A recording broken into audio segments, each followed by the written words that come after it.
দেশের হাম পরিস্থিতি শুধু অবনতির দিকে যাচ্ছে। স্বাস্থ্য অধিদপ্তরের তথ্য অনুযায়ী চলতি বছর গতকাল পর্যন্ত দেশে হাম ও উপসর্গে মৃতের সংখ্যা ছিল 488 জন। 2026 সালে বিশ্বে এটি হামের সর্বোচ্চ মৃত্যুর ঘটনা। এর মধ্যে নিশ্চিত হামে মৃত্যু হয়েছে 83 শিশুর এবং উপসর্গ নিয়ে মারা গেছে আরও 405 জন।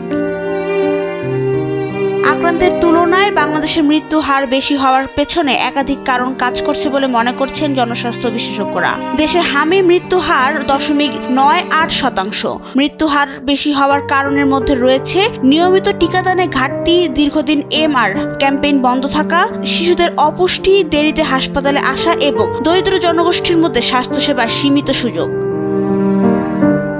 টিকা কিনতে সহায়তা প্রদানকারী সংস্থা গ্যাবি সিএসও স্টিয়ারিং কমিটির চেয়ার ডাক্তার নিজামুদ্দিন আহমেদ বলেন, হাম প্রাদুর্ভাবের মূল কারণ হলো টিকাদানে বড় ঘাটতি, দীর্ঘদিন হাম রুবেলা ক্যাম্পেইন না হওয়া, ব্যবস্থাপনার দুর্বলতা এবং টিকা বঞ্চিত শিশুর সংখ্যা বেড়ে যাওয়া। পাশাপাশি অপুষ্টি ও সচেতনতার অভাব পরিস্থিতিকে আরও জটিল করেছে। শিশুদের জীবন বাঁচানোর জন্য রুটিন টিকাদান জোরদার করা জরুরি বলে মনে করেন তিনি।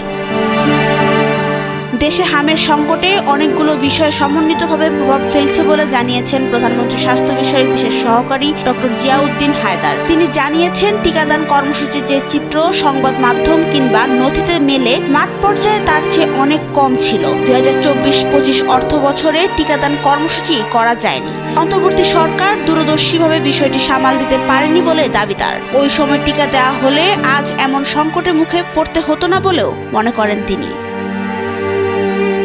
নাবিলা রহিম, সময়ের আলো।